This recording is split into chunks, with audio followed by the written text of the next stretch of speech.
Hello everybody, welcome back to my channel, My Kinda Art, with me, Ivan Florentino. And for today's video, this was day number 4 for Inktober prompt called Path. And what I decided to draw was the yellow brick road from the Wizard of Oz. Follow the yellow brick road. Follow the yellow brick road. Follow the yellow brick road. Follow the yellow brick road.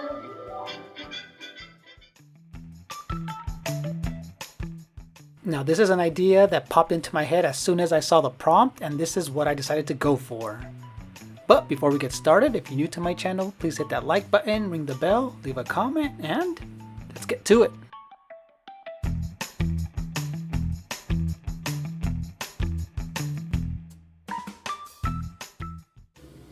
My, people come and go so quickly here. Follow the yellow brick road. So this idea that I had for Path, I wanted to draw the yellow brick road, one of the most iconic scenes in film history, especially for a fantasy film back in the day. And this is one of the first ideas that came to mind when I decided to do something for the prompt, which was the word path. And this was a no-brainer for me. It's an easy thing to represent. So you have Dorothy, the Tin Man, the Scarecrow, and the Cowardly Lion walking on the yellow brick road to go see the wizard.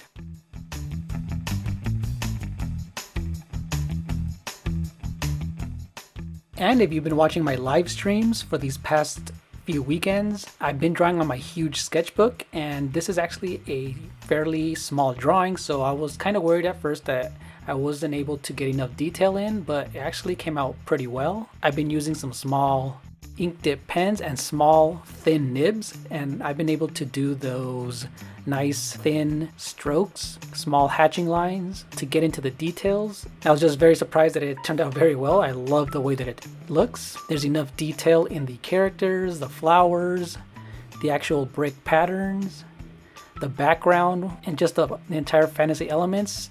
Everything just came together and everything is recognizable.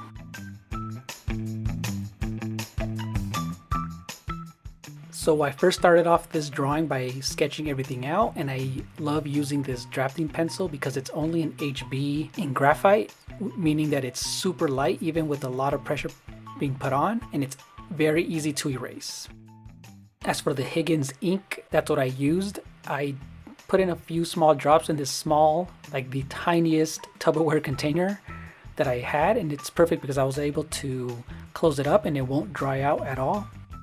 And with these coil pens, I started off with the background first, and I purposely kept it from being too detailed because it is far away, and started with the foreground, some of the background, and that glass bubble city that you see in the background, some of the grass area, and then finally into the characters, which was the main focal point.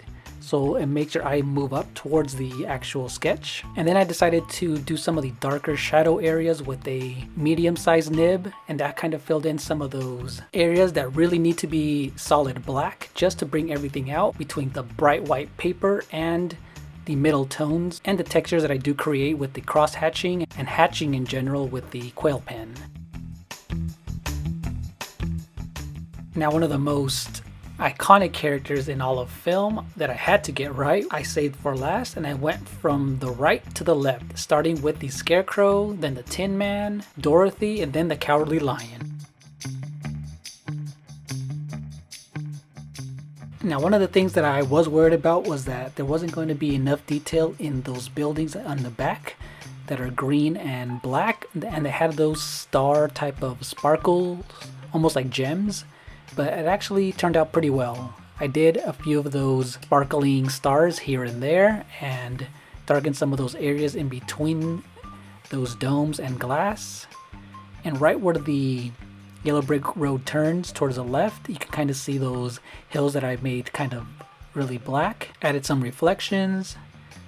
I started making some of the textures in the grass just in those hills, and kind of just made some zigzag lines to give it some texture.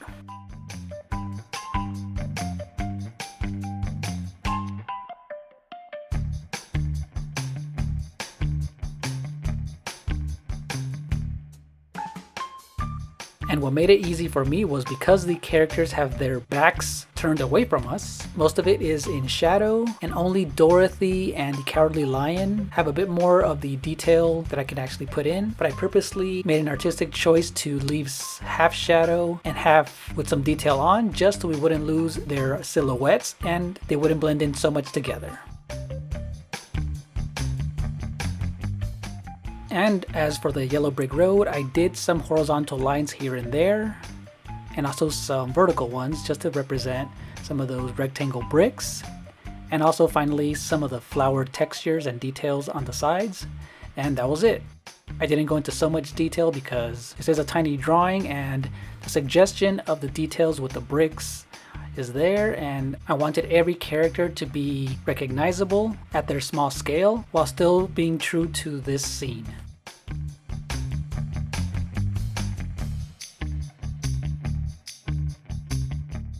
Let me know down in the comment section below what you guys thought of this drawing, this sketch for Inktober, and what ideas you guys came up with for these prompts. This was really fun to do. And yeah, thank you guys so much for watching, and see you later. Bye.